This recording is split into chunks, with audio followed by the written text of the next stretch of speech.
If you ever thought maybe things like certain types of snakes or turtles are pet rocks, then you've never met your boy, the Pacman frog. So this is a little animal I've had, I guess, for a couple weeks now or something, officially named Yoshi. And it is a Pacman frog, or a South African horned frog toad.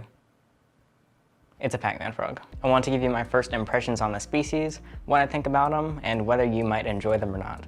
So keep in mind, I'm pretty new at them. I'm very new at them. I only know the same care that you would find online, so I don't plan on any care stuff, and I can't give you too many details, so that's why this is my first impressions on Pacman frogs. So right to start, like I said, they're kind of like pet rocks, but they're more like very beautiful and a little bit slimy pet rocks.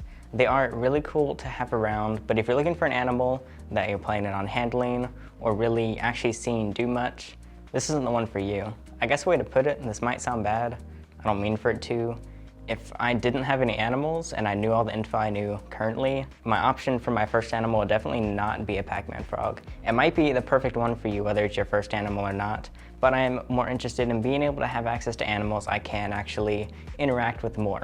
You really shouldn't hold frogs or amphibians in general. You can see what I'm doing here is I have a layer of dirt on my hand, and the frog still isn't a huge fan, so I might put him back in a minute. Because one, they're just not fans of it, and two, we have oils on our skin that are going to eventually start irritating the animal's skin if you're not dampened or have dirt or a glove or something on. So yeah, they're probably not big fans of it either. They're really interested in just sitting there and waiting for food. I feel kind of bad for them. I feel like their life is really boring, but I guess that's what they're into. I guess I just sit at the computer all day. Same thing. It's a really cute frog. You can see this one's really tiny. It's gonna get pretty big, but currently, I mean, I don't think the cuteness scale changes too much, maybe just a tiny bit. It has some really cool colors. You can find albino ones and then the normals, and that might be it. I don't know if I'm missing or forgetting any others. But it is, so far, a super simple animal. But really, I'm probably gonna keep saying it, there's no animal I can think of that's any closer to an actual pet rock than maybe a rock. Even not to the enclosure, it seems super simple and super basic, and I think it could get boring if it's not what you're interested in.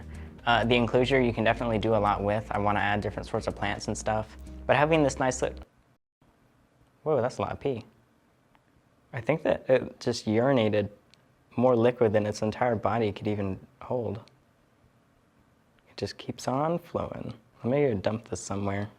Let's give it a little breather from being held.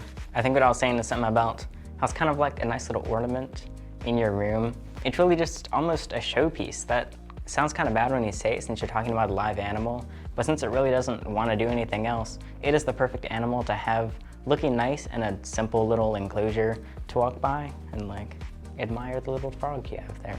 I think if you're really short on time, like throughout the day, if you're super busy or something, this might be a good option because you really do have a live animal that you get to feed and look after, because it really doesn't need any additional love or compassion than the really basic stuff that you give it.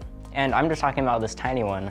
I think it'll be even cooler when they're bigger, even though it is, like I said, really adorable when it's small.